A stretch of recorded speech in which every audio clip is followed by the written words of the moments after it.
The morning sun poured through the tall windows of a downtown law office, catching on the polished edges of case files and framed certificates. Marcus Hale sat behind his mahogany desk, reviewing notes for an upcoming trial, a case that could define his career. At 36, Marcus had already built a reputation as one of Atlanta's most determined defense attorneys. His calm demeanor and sharp intellect made him a man both respected and underestimated. He wore his signature blue suit, pressed, professional, and clean, a small symbol of discipline in a world that often judged him first for the color of his skin. Today, though, he wasn't in court. Today was personal. Marcus had promised his mother he'd visit the old neighborhood, a small, aging district on the city's west side. It was where he'd grown up, surrounded by people who'd taught him what resilience truly meant. He wanted to check on Mrs. Turner, an elderly neighbor whose home was at risk of being torn down by a developer. He gathered a few papers, property records, legal documents, slid them into a leather folder, and left his office with a quiet confidence. He never imagined that before the sun set, those same papers would become his only defense. The streets of West Fulton looked just as he remembered: cracked sidewalks, faded murals, corner stores with buzzing neon signs. He parked his car near a small grocery, planning to walk the rest of the way. As he stepped out, a group of kids waved to him. "Hey, Mr. Hale, you gonna help Miss Turner keep her house?" one of them called. Marcus smiled. "That's the plan," he said, patting the leather folder under his arm. He had just turned toward Mrs. Turner Street when the sudden wail of sirens cut through the air. Two police cruisers turned the corner fast, tires screeching as they pulled up beside him. The officers jumped out, hands already near their holsters. "You, stop right there," one shouted. Marcus froze, startled. "Excuse me?" "Hands where I can see them," the officer barked again.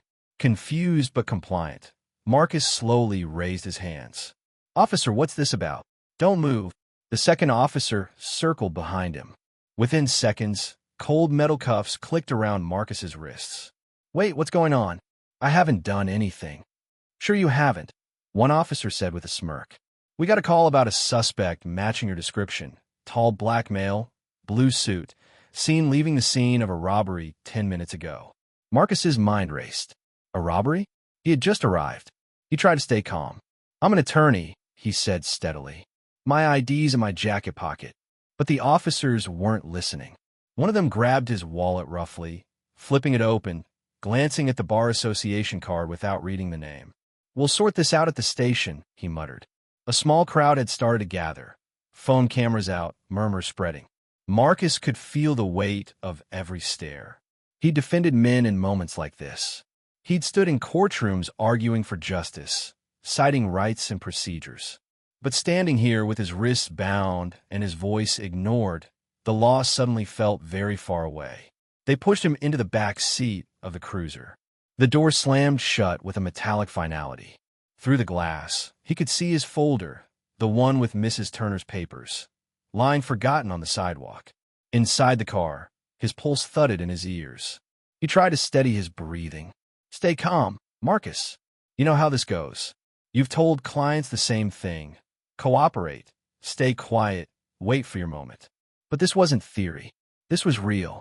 The drive to the precinct felt endless.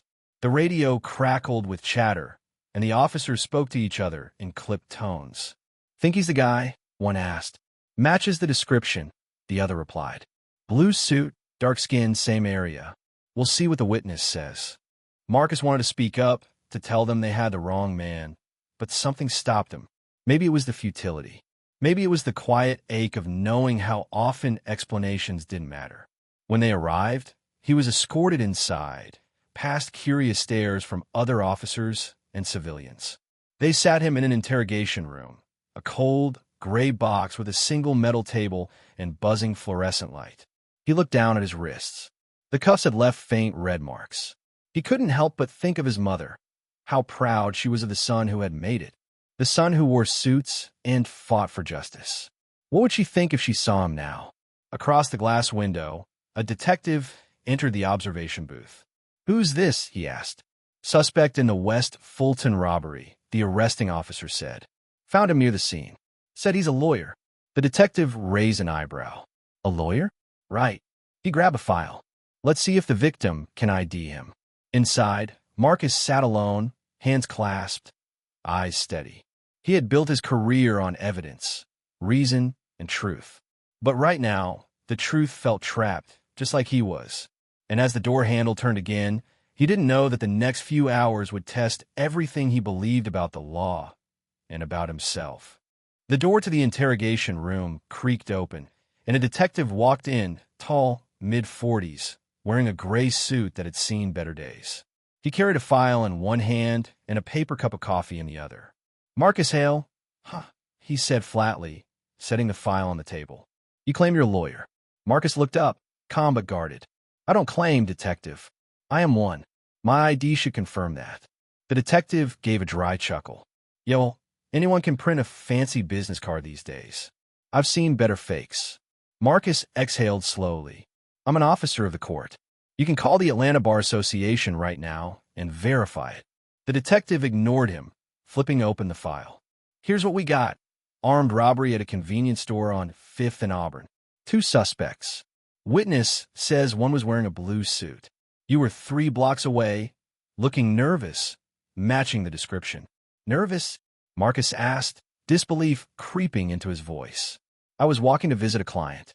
"Is that a crime now?" The detective leaned in, resting both hands on the metal table. "You were seen near the scene, you matched the description, and you were out of place in that part of town wearing that suit. So yeah, it looks suspicious." Marcus looked him straight in the eye. "I grew up in that neighborhood. I visit often. That doesn't make me suspicious. It makes me a son of that community." For a moment, the detective just stared. Then he smirked. "You talk like a lawyer, I'll give you that." He turned and walked out, leaving Marcus alone again. Minutes ticked by. Then an officer entered to take his fingerprints. Marcus complied silently, knowing resistance would only make things worse. Still, every click of the fingerprint scanner felt like another nail in a coffin built from misunderstanding. When the officer left, Marcus glanced at the clock. It had been almost 2 hours since his arrest. His phone had been confiscated. He had no way to call his firm, his assistant, or anyone who could vouch for him. He replayed the moment over and over, the sirens, the shouting, the cuffs. How quickly everything had spiraled from normal to nightmare. He defended clients who'd told him similar stories. Back then, he'd listened with empathy, but also a hint of professional distance. He thought he understood. Now, sitting here, he realized he'd never truly grasped what it felt like. A sharp knock broke his thoughts. The door opened again, and the detective reappeared, this time with a woman in her early 30s. Her posture was tense. She looked around nervously. "This is the store clerk who witnessed the robbery," the detective said. "Ma'am, take a look at the suspect. Is this the man you saw?" The woman's eyes darted across Marcus's face.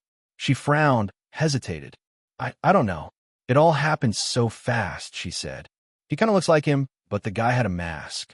Marcus leaned forward slightly, voice steady. "Ma'am, I wasn't at your store. I was blocks away, visiting an elderly neighbor. I have documents proving it." The detective cut in sharply. "Ma'am, you sure you didn't see him? Blue suit, same build." The woman glanced from the detective to Marcus, clearly uncomfortable. "I can't say for sure," she murmured. The detective sighed, motioning her out. "Thanks. That'll be all." When the door closed, Marcus spoke quietly. "You heard her. She's not sure. So why am I still here?" The detective smirked again. "Because until I am sure, you're staying right there." He picked up the file and left. The hours dragged on. Marcus's stomach growled. The buzzing light overhead flickered, adding to the sense of disorientation. From the hallway, he could hear laughter, casual conversations, footsteps, phones ringing. The world outside was moving, but inside this small room, time was frozen. Finally, the door opened again. This time, a younger officer entered, holding a tablet. He looked less hardened, maybe new to the force. "Mr. Hale," he said hesitantly, "they told me to get your statement." Marcus looked up, studying the young man's face. "You believe I did it?" The officer hesitated. "Not my job to believe or not believe, sir. Just need your statement." Marcus nodded slowly. "Then write this down." He spoke calmly, with precision. At approximately 10:45 a.m., I arrived at West Fulton to visit a longtime family friend, Mrs. Turner. She's facing eviction.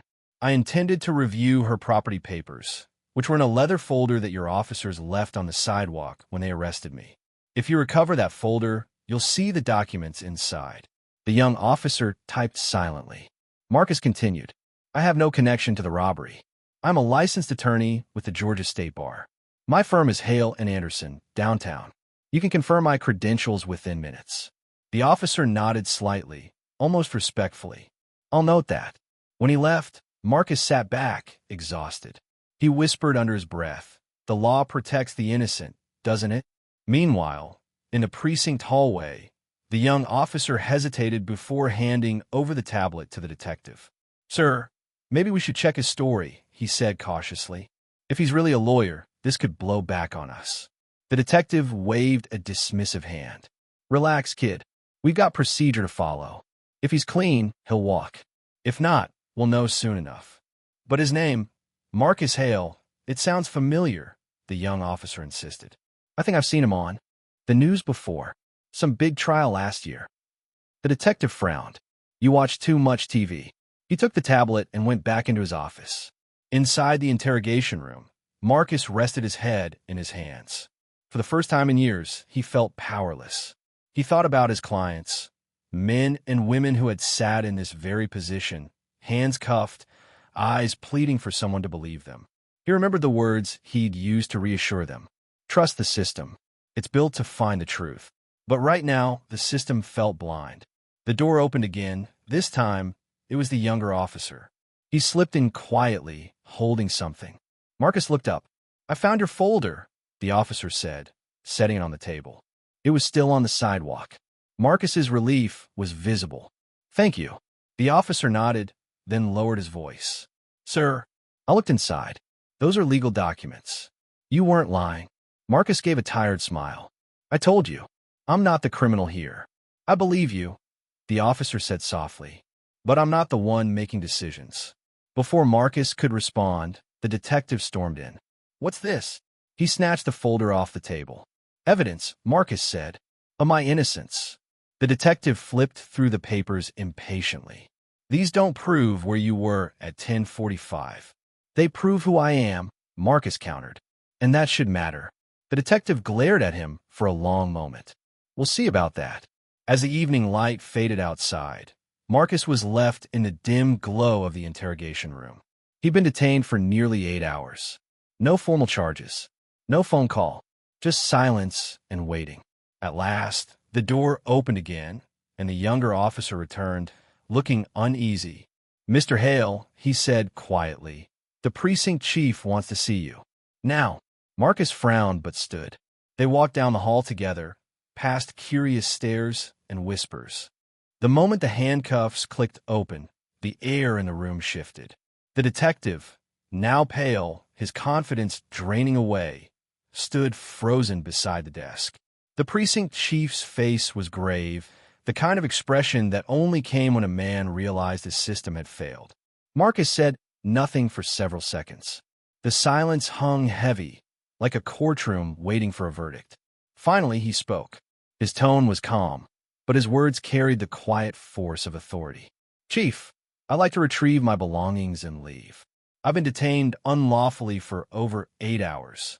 Of course, the chief said quickly. I'll handle that personally. The detective tried to interject. Sir, we were just following. Marcus turned his gaze on him. Protocol, he said softly. Tell me, detective, does protocol also include ignoring identification, dismissing credentials, denying a phone call? The detective's mouth opened, then shut again. His eyes dropped to the floor. Marcus continued, his voice low and even. I teach young associates at my firm to believe in the law, to believe that it protects the innocent as fiercely as it prosecutes the guilty. What lesson would they learn if they saw this? The chief looked pained. Mr. Hale, please, let's step outside. I owe you an apology. Marcus followed him into the hallway. As they passed through the precinct, conversation stopped. Officers turned their heads. Whispers spread like wildfire. Wait, that's Marcus Hale, the civil rights attorney? Did they seriously arrest him? The young officer who had brought back the folder stood near the desk, his expression tense. Marcus caught his eye and gave a small nod of acknowledgement, a silent thank you. When they reached the front desk, the chief handed Marcus his wallet, phone, and keys personally. "We'll launch an internal review," he said. "Those involved will be held accountable."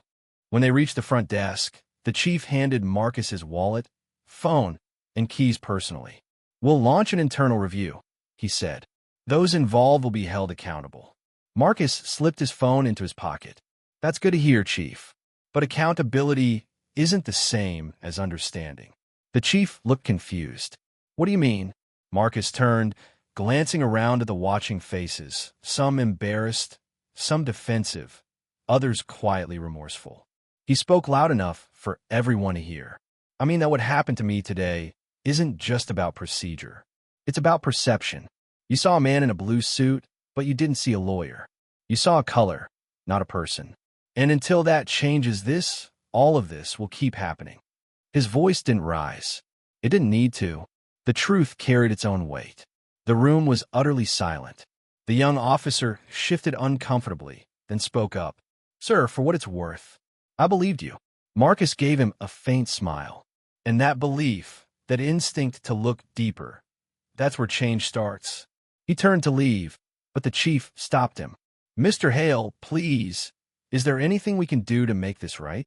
Marcus paused at the door. "Make sure the next man who looks like me doesn't need to prove his worth before you see it." Then he walked out. Outside, the evening air hit him like a wave of clarity. The city lights shimmered across the pavement, and somewhere in the distance, a train horn echoed. Marcus took a deep breath. For the first time all day, he was free, but the weight in his chest hadn't lifted. He unlocked his car and sat behind the wheel, resting his hands on the steering wheel for a long moment. Then his phone buzzed, messages, calls, notifications flooding in. His assistant's voice came through the speaker when he answered. "Marcus, we've been trying to reach you all day. Are you okay? The police called the firm earlier. Something about a robbery." Marcus sighed. "I'm fine. It was a misunderstanding. A bad one. Do you want me to call the press?" "We can." "No," Marcus interrupted gently. "Not yet. This isn't about making headlines. It's about making sense of what happened." There was a pause. "You sure?" "Yes. But make sure we file a record of it. Everything. Just in case." "Understood." Marcus hung up and sat in silence for a moment, the events of the day replaying in flashes. The cuffs, the cold stares, the disbelief in their voices. Then he reached over, opened the leather folder, and pulled out the papers he'd meant to bring to Mrs. Turner. The sight of them, simple property records, reminded him of why he'd gone there in the first place. Justice wasn't just about big cases or courtroom speeches. It was about people, ordinary people, who needed someone to stand up for them when the system didn't. And now, Marcus realized he'd become one of them. Back at the precinct, the fallout had already begun. The chief gathered the officers in the briefing room, the weight of embarrassment hanging in the air. The detective who had led the arrest stood rigidly at attention, jaw tight. "You all saw what happened today," the chief said. "We arrested an innocent man. Not just any man, but someone who's dedicated his life to the justice system. I want each of you to ask yourselves how this happened. And don't tell me it was procedure." No one spoke. The young officer, the one who had believed Marcus, finally raised his hand. "Sir, if I may, it wasn't just procedure. It was assumption." The chief nodded slowly. "Exactly. And assumptions destroy trust." He looked around the room. "If a man like Marcus Hale can be treated this way, what do you think happens to people without power, without a title, without anyone to call?" The question hung in the air like smoke, heavy, undeniable. Meanwhile, Marcus drove toward Mrs. Turner's neighborhood. The sun had set, and the streets glowed under the orange haze of streetlights. When he arrived, Mrs. Turner was sitting on her porch, knitting quietly. She looked up as his car pulled in. "Marcus, baby, I thought you weren't coming." "I was about to call your mama," she said with a smile. Marcus managed a tired chuckle. "Sorry I'm late, Mrs. T. Had a rough day." He walked up the steps and handed her the folder. "Here's what I promised. These papers should help you keep your home." She looked at him closely, sensing something behind his calm expression. "You okay, son?" Marcus hesitated. Then he smiled faintly. "I will be." She reached out and patted his hand. "You always were the strong one. Don't let the world make you forget that." Her words hit deeper than she could have known. Marcus sat beside her for a moment, listening to the night. The sound of crickets, the hum of distant traffic, the quiet heartbeat of the neighborhood that raised him. In that stillness, he found something he hadn't felt all day: peace. But across the city, news had already started to spread. A local reporter who'd been tipped off about an incident at the 8th Precinct received confirmation from a source inside. But the man wrongfully detained was none other than attorney Marcus Hale. By morning, headlines would read, "Prominent civil rights lawyer wrongfully arrested in mistaken identity case." Social media would buzz with outrage, praise, and debate. Some would call it another example of systemic bias. Others would question how such a thing could happen to someone so respected. And Marcus, sitting in his quiet apartment later that night, staring at the city lights through the window, would know that the story was bigger than him. This wasn't just about a wrongful arrest. It was about how easy it was to lose your humanity in the eyes of those sworn to protect it.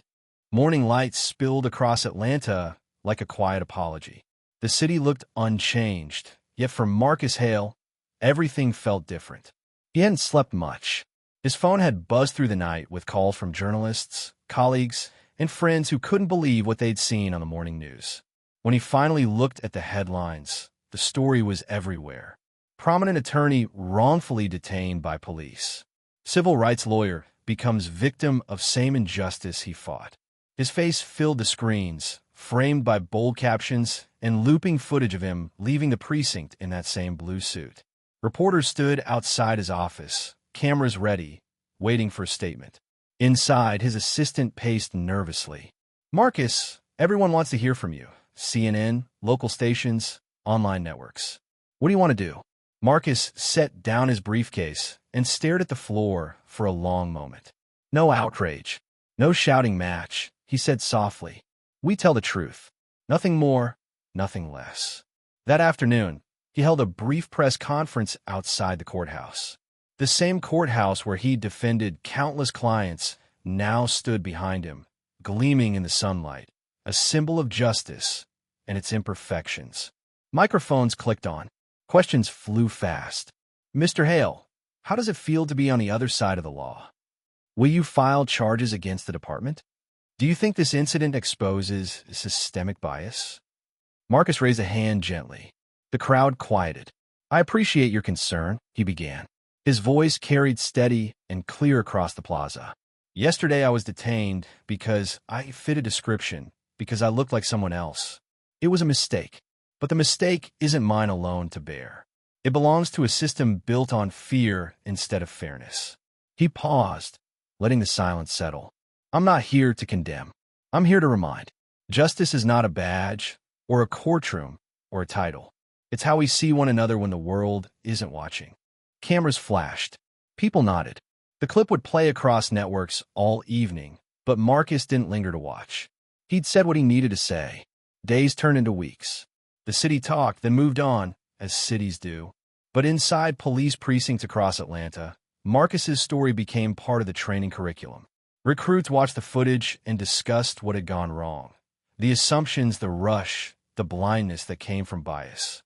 At Hale and Anderson, Marcus kept working.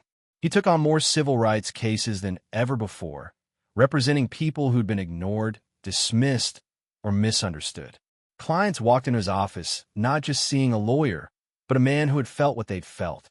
One afternoon, as he reviewed case files, the young officer from the precinct appeared at his door. He looked nervous, hat in hand. "Mr. Hale? I don't know if you remember me. I was the one who found your folder." Marcus smiled faintly. "I remember." The officer nodded, eyes down.